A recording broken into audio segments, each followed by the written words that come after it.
अस्सलाम वालेकुम जी। आज हम एक पुरानी साइट पे खड़े हैं। यहाँ पे 40 से 45 किलोवाट की इंस्टॉलेशन हुई हुई है। इसको कम से कम 3 साल हो गए हैं। इन्होंने एक साथ नहीं लगवाया, पहले 5 किलोवाट लगवाया, फिर उसको एक्सपेंशन करवाई। इसकी वजह जानेंगे, और दूसरा ये कि इनका लोड किस तरह का है और कौन कौन से सिस्टम इधर लगे हुए हैं। तो इस पर इंशाल्लाह डिटेल में आज बात करेंगे। एक डिटेल्ड ओवरव्यू आपको देंगे इस लोकेशन का। इधर इन्वर्टर कौन से लगे हुए हैं, ये लोग बैटरीज कौन सी यूज़ कर रहे हैं, नेट मीटरिंग से कितनी बचत कर रहे हैं, और ऑफ ग्रिड सिस्टम से इनको क्या फ़ायदा हो रहा है। तो फवाद थोड़ा सा एक्सप्लेन करें कि इतने सारे पैनल दिख रहे हैं यहाँ पे, किस तरह की ये लोकेशन है, कमर्शियल है, रेजिडेंशियल है, और क्या किस तरह के सिस्टम यहाँ पे लगे हुए हैं। जी यहाँ पे अराउंड 40 से 45 किलोवाट्स की इंस्टॉल कैपेसिटी है। अभी एक्चुअली जो है वो 40 किलोवाट्स की सोलर पैनल्स कनेक्टेड है यहाँ पे, और इसमें मिक्स तीनों सिस्टम यहाँ पे लगे हुए हैं। एक साइड पे ऑन ग्रिड सिस्टम भी लगे हुए हैं, ऑफ ग्रिड सिस्टम भी लगे हुए हैं, और हाइब्रिड सिस्टम भी लगे हुए हैं। अच्छा। हाँ जी, क्योंकि स्टार्टिंग में जब क्लाइंट ने हमें कहा था कि हमें स्टार्ट करना है सोलर सिस्टम्स के साथ, तो शुरू में उनका थोड़ा सा ट्रस्ट डेफिसिट था टेक्नोलॉजी के ऊपर कि ये टेक्नोलॉजी पता नहीं काम करेगी कि नहीं करेगी, और इसका ROI क्या होगा, क्योंकि बैक इन 2019 3 साल हो गए हैं इसको। ठीक है। तो हाँ जी, तो इसमें यह होता है कि क्योंकि इनिशियल इन्वेस्टमेंट थोड़ी ज़्यादा होती है, तो कस्टमर थोड़ा सा वो करता है, घबराता है, और थोड़ा सा उसमें थोड़ा सा एक रिलक्टेंट एटीट्यूड होता है कि इन्वेस्टमेंट मुझे कब वापस होगी, मेरा ROI कब निकलेगा, मैं 4, 5, 6 लाख 15 लाख लगा रहा हूँ, कितने सालों में मेरे पैसे वापस होंगे। ठीक है। तो जैसे जैसे ट्रस्ट उनका बिल्ड हो गया, 5 से 6 महीने में उन्होंने बचत देखी अपनी, ऑफ ग्रिड सिस्टम 5 किलोवाट का लगवा के, तो फिर क्लाइंट की जो रिक्वेस्ट थी वो रुकने का नाम नहीं लेती थी, और हर 4 महीने बाद वो कहते थे कि मुझे 5 किलोवाट और लगा दो, या मुझे 10 किलोवाट का ऑन ग्रिड और लगा दो। तो स्टार्ट 5 किलोवाट के ऑफ ग्रिड से किया गया था इस साइट पे। अच्छा, सबसे पहले आपने क्या इनको चला के दिया, इंक्वायरी क्या थी? अच्छा, जो पहली इंक्वायरी आई थी 2019 में, वो ये थी कि मुझे अपना एक AC चलाना है सोलर पे, और वो सुबह से लेके सुबह 6 से अगले दिन सुबह 6 तक वो चलना चाहिए। अच्छा, उस टाइम मेरा ख्याल है एक मिसकंसेप्शन भी ये था कि AC नहीं चलते इसमें। बिल्कुल, उस वक्त शायद अभी भी है। बिल्कुल ऐसी है। अच्छा, ये शुरू में एक बड़ा मेजर मिसकंसेप्शन था कि लोड टॉर्क डिवाइसेस या non torque devices, ACs, refrigerators, deep freezers, पानी की मोटर्स और गेट की मोटर्स, तो ये वाली चीज़ें जो है ये सोलर सिस्टम्स पे नहीं चलती, क्योंकि फ्लिम्जी समझा जाता था। अच्छा, 2-3 बातें हैं। एक, सोलर सिस्टम में जो एक मेजर कंपोनेंट है वो तो सोलर पैनल है, और सबसे ज़्यादा जो कॉस्ट है कंज्यूमर को बेयर करनी पड़ती है। 80% of the cost in any solar system is the cost of solar panels. बाकी जो रिमेनिंग 20 से 30% की कॉस्ट होती है वो होती है इन्वर्टर की।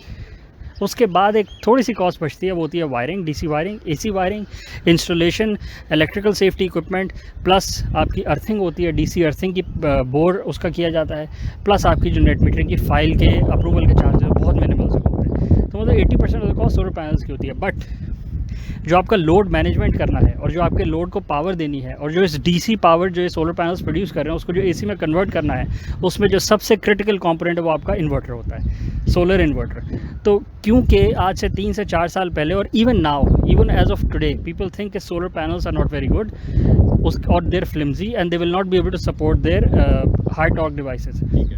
उसकी वजह यह है कि they do not look at the inverters. Solar inverters are the heart of providing load and supplying uninterrupted power to your load devices. Panel से तो एक स्पेसिफिक DC करंट को प्रोड्यूस कर देना है एक स्पेसिफिक DC वोल्टेज पे।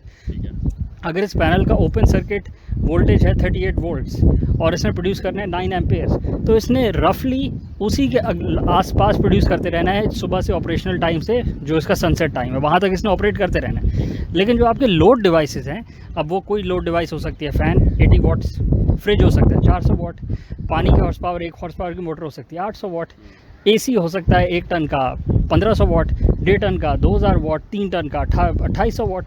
तो वो जो सारी चीज़ों को मैनेज करना है वो एक सोलर इन्वर्टर ने करना है। तो how good is your solar inverter, वो कितना सोफिस्टिकेटेड है, उसमें कितनी इलेक्ट्रिक सर्किटरी लगी हुई है, इलेक्ट्रॉनिक कंपोनेंट्स कितने ज़्यादा हैं, उसकी आफ्टर सेल्स वारंटी कितनी अच्छी है, सिस्टम कितने ज़्यादा लगे हैं, वो किस कंपनी ने बनाया है, वो सब चीज़ें मैटर करती हैं ये बात देखने के लिए कि आपके लोड को कैसे मैनेज किया जाएगा और सिस्टम कितना रोबस्ट होगा।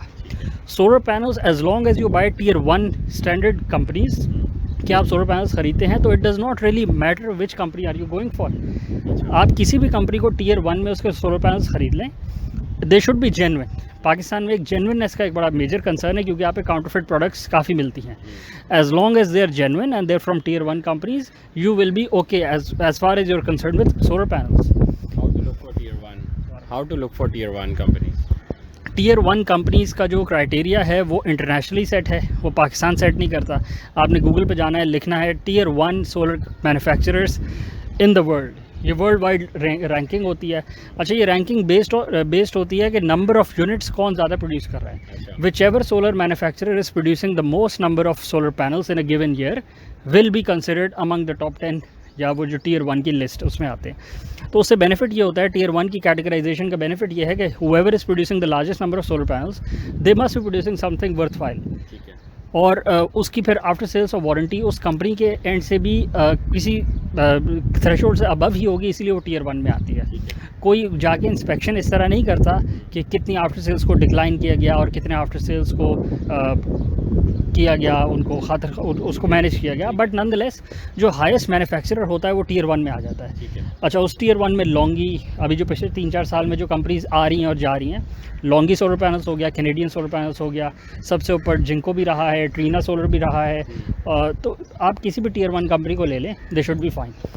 एक मेजर आपने जो बात को अवॉइड करना है, local Pakistani importers imported panels के ऊपर अपनी ब्रांडिंग करके बेच रहे हैं। You need to avoid that. उसकी बड़ी मेजर वजह है कि जितना भी ट्रस्टेड इम्पोर्टर होगा ना, he is not comparable to Jinko solar और ट्रीना सोलर और लॉन्गी सोलर और कैनेडियन सोलर और any top tier 1 solar panel manufacturer. ये तो सिर्फ इम्पोर्टर है ना। तो इम्पोर्टर ने अगर अपनी रीब्रांडिंग करी हुई है तो जो प्रोडक्ट आई है उसका स्टिकर इनवैलिड हो गया। उसकी स्पेसिफिकेशंस, वो किस कंपनी ने मैन्युफैक्चर किया, उसने किस क्वालिटी को मेंटेन करके, वो आपको नहीं पता लग सकता। तो you need to go for Chinese manufacturer brands और उनका लेबल लगा हुआ होना चाहिए, उस पर रीब्रांडिंग नहीं होनी चाहिए। क्योंकि इस मार्केट के अंदर टियर 2, टियर 3 का बी ग्रेड और सी ग्रेड के पैनल्स भी बिक रहे हैं और उसको टियर 1 और टियर ग्रेड ए करके बेचा जा रहा है। सिर्फ रीब्रांडिंग कर देते हैं कि जी हमारा पैनल है, हम जिम्मेदार हैं, 25 साल तक हम वारंटी आपको 25 ईयर्स तक देंगे। That is absolutely wrong. You should not go for that. Pricing में भी बहुत फ़र्क नहीं आ रहा। ग्रेड बी के पैनल को ग्रेड ए करके आप बेचेंगे तो आप तो फुल प्राइस लेंगे कंज्यूमर से, तो बड़ा गलत है। तो as a consumer you should always look for grade A tier 1 Chinese manufacturer, या अगर आप जर्मन पैनल्स पे जाना चाह रहे हैं which are very costly compare to a Chinese panel, तो you should always go for imported manufacturer and their panels. क्योंकि जो रीब्रांडिंग कर रहे हैं वो ज़्यादती भी कर रहे हैं, तो आपको पता नहीं लगेगा एज अ कंज्यूमर। अच्छा, इस साइट पे वापस आते हैं, यहाँ की थोड़ा एक्सप्लेन करें कि इन्वर्टर्स किस किस्म के लगे हुए हैं, 5 किलोवाट में कौन सी सीरीज़ आपने इंस्टॉल करी है और 10 किलोवाट में कौन सी करी है, और फिर 15 नहीं लगा हुआ, ठीक है, यहाँ पे 9 और 5 ही लगे हुए हैं। तो 5 का बताएं मुझे, और उसके साथ में बैटरीज कौन सी इंस्टॉल करी हैं? अच्छा, जो इस साइट पे हमारा पहला सोलर सिस्टम हमने इंस्टॉल किया था 5 किलोवाट्स का, उसको हमने 24 आवर बैकअप सिस्टम लगाया था। अच्छा। 24 आवर बैटरी बैंक लगा के दिया था। अच्छा, उसमें ये होता था कि हमने 12 बैटरीज लगाई थी और 12 बैटरीज के साथ एक एसी को हमने पूरा 24 घंटे चलाना होता था। प्लस उसमें एक मिनिमल सा लोड होता था कंप्यूटर्स का, एक कंप्यूटर था और एक लाइट और फैन थी। तो ये मिनिमल सा लोड था जिसको हमने 24 आवर्स रन करना था। तो ये ईजीली रन हो जाता था? हाँ जी, बिल्कुल। शुरू के 1 से 1.5 साल पूरा का पूरा सिस्टम उसी पर रखा गया है और पूरे 24 आवर्स रन किया गया है। 1.5 साल का ये दौरानिया था और 1.5 साल के अंदर वो सिस्टम ने अपनी ROI, क्योंकि आपने 24 आवर्स रन कर रहे हैं, अब आप उसमें पीक आवर्स के जो आपके शाम 6 से रात 10 बजे तक के पीक लोड आता था और उसमें एक्स्ट्रा चार्जेस लगते थे कि इलेक्ट्रिक की तरफ से, तो वो बड़ी आसानी से उसकी जो ROI थी वो और जल्दी आ गई। क्योंकि आपने ड्यूरिंग द डे भी सेल्फ कंज्यूम किया, फिर आपने शाम की पीक टाइम भी निकाला, फिर आपने रात 10 से सुबह 6 बजे तक का भी अपना जो नॉन प्रोडक्शन आवर्स है उसमें भी आपने अपने लोड को पावर दी, तो बैटरीज की कॉस्ट तो बड़ी आसानी से उससे कवर हो गई थी। ठीक है। अच्छा, उसके बाद आहिस्ता इन इन्वर्टर्स को बढ़ाया गया। अब यहाँ पे 5 किलोवाट के इन्वर्टर्स जो उसके बाद लगाए गए उसमें काफ़ी वैरायटी है।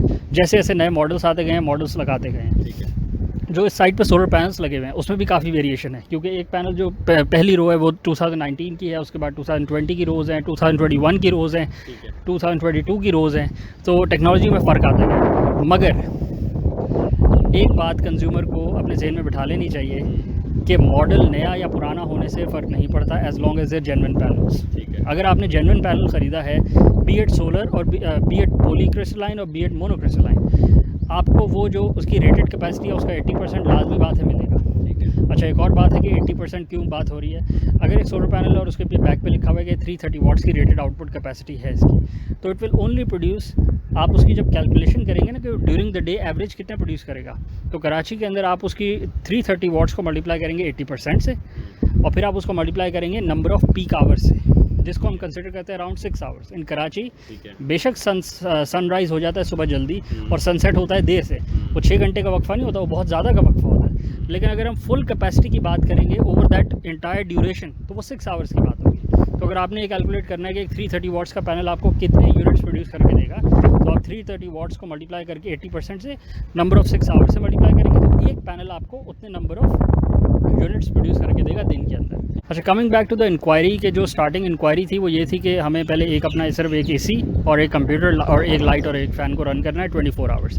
तो जब वो क्वेरी सेटिस्फाई हो गई और कस्टमर का ट्रस्ट बिल्डअप हो गया कि system is reliable, system is working very much fine, तो फिर इंक्वायरी में इजाफा होता गया। फिर सेकेंड इंक्वायरी ये आई कि हमें अपना पूरा जो ग्राउंड फ्लोर है 500 स्क्वायर यार्ड्स है उसको रन करना है।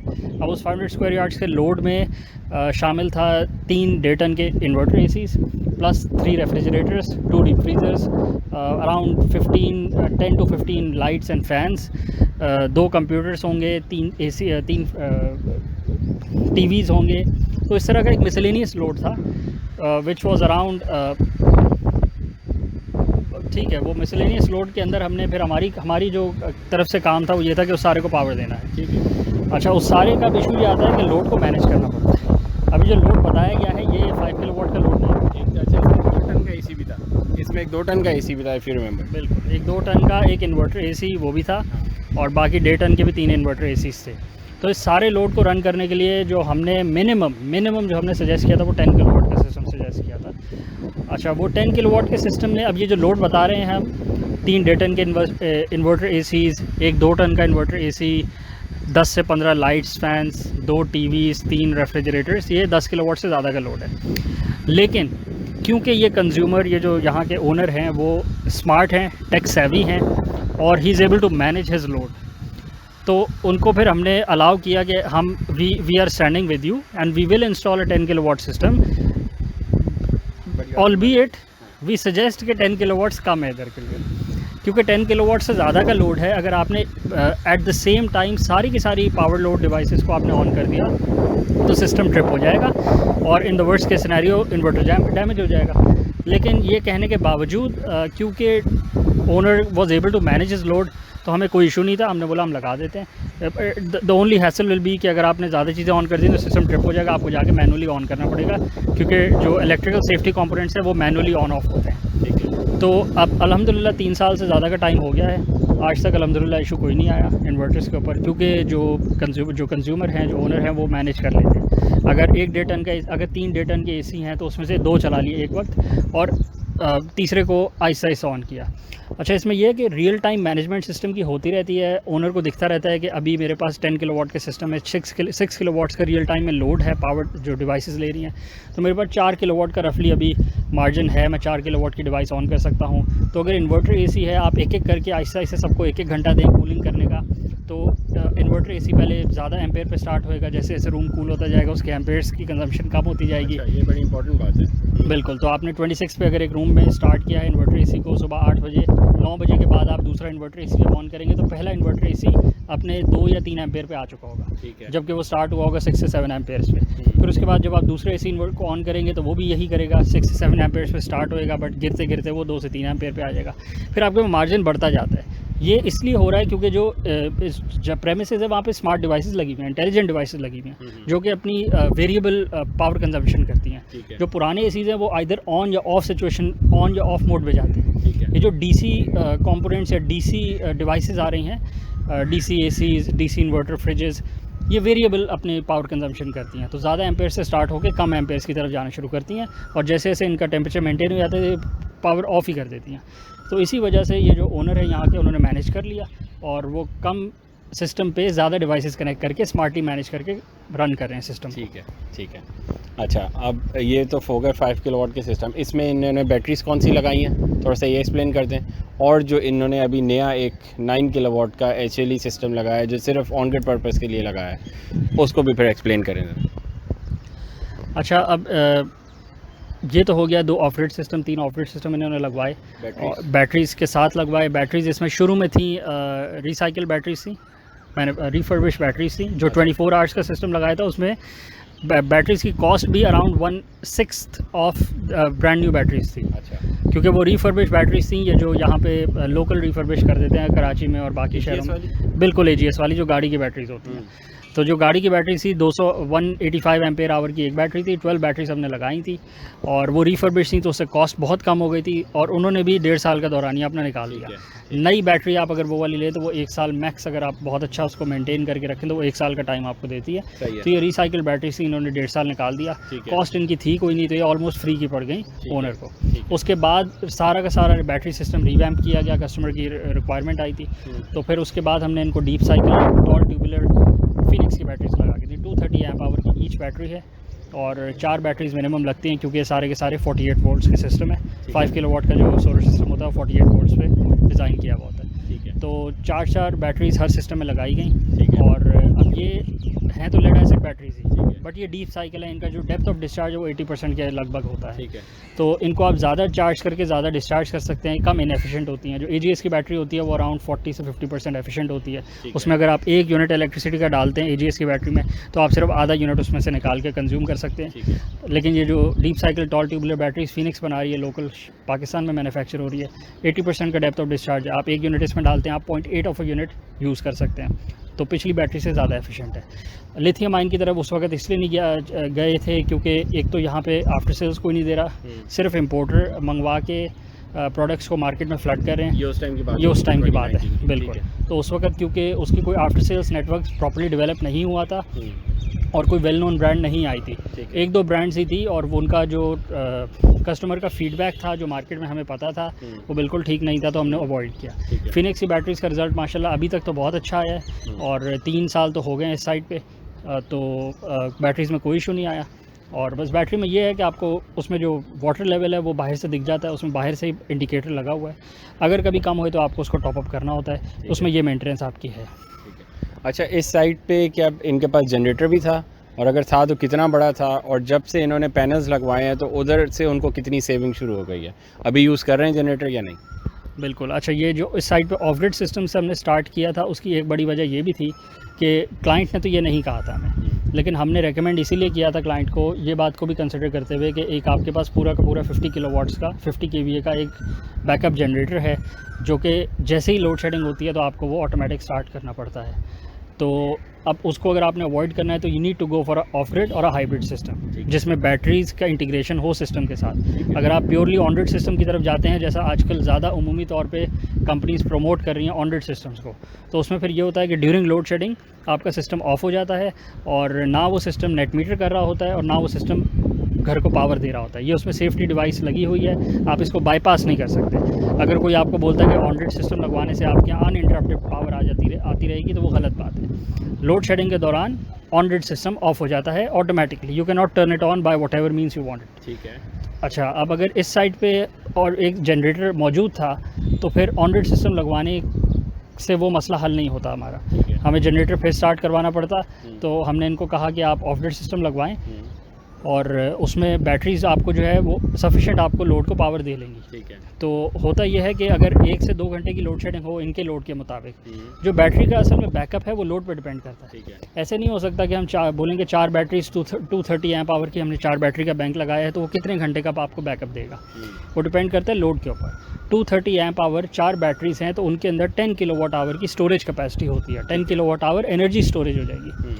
लेकिन क्योंकि उनका डेप्थ ऑफ डिस्चार्ज 80% है तो जो यूजेबल कैपेसिटी होगी वो 8 किलोवाट आवर एनर्जी होगी। ठीक है। अब अगर 8 किलोवाट आवर एनर्जी को आप यूज़ करेंगे 1 घंटे के अंदर, अब आपका जो इन्वर्टर कनेक्टेड है वो 5 किलोवाट्स का है। ठीक है। तो 5 किलोवाट एक पावर का यूनिट है ना, 8 किलोवाट आवर एक एनर्जी का यूनिट है। तो अगर आप 5 किलोवाट्स मतलब फुल लोड पे रन करेंगे अपने सिस्टम को, तो 5 kilowatt 8 divide by 5 is around 1.6 1.7, तो 1.7 आवर्स आपका वो चल जाएगा, मतलब 1 घंटा 40 मिनट आपका सिस्टम बैटरी बैकअप पे चल जाएगा अगर आप फुल लोड पे उससे चलाएंगे। ठीक है। अगर आपने उससे ज़्यादा यूनिट्स लेने हैं, मतलब आपने 4 से 5 घंटे अपने लोड पे रन करना है, तो अगर लोड शेडिंग हो रही है ना, तो ज़रूरी तो नहीं है कि आप पूरे लोड को ऑन कर दें, सारे एसीज़ फुल पे ऑन हो। तो आप अगर मैनेज कर सकते हैं, कुछ लोड डिवाइसेस को बंद कर सकते हैं, तो आप उससे ज़्यादा का बैकअप भी ले सकते हैं। ठीक है। तो अगर आप एक 2 किलोवाट का लोड अपना कर लेते हैं और 8 किलोवाट का बैंक है, 8 किलोवाट आवर का, तो 4 घंटे का बैकअप आपको मिल जाएगा। ठीक है। अगर आप और लोड को कम कर लेते हैं तो आप 8 घंटे तक भी ले सकते हैं। ठीक है। तो ये डिपेंड करता है कंजम्पशन के ऊपर, यूज़र के ऊपर, कि वो कितना लोड रन कर रहा है। ठीक है। और बैटरी बैंक का जो साइज़ है वो तो फिक्स्ड है, लेकिन जो लोड की पावर है जो आप यूज़ कर रहे हैं वो फिक्स नहीं है। उसका अपर थ्रेशोल्ड तो है 5 किलोवाट पे, वो कैप हुआ है,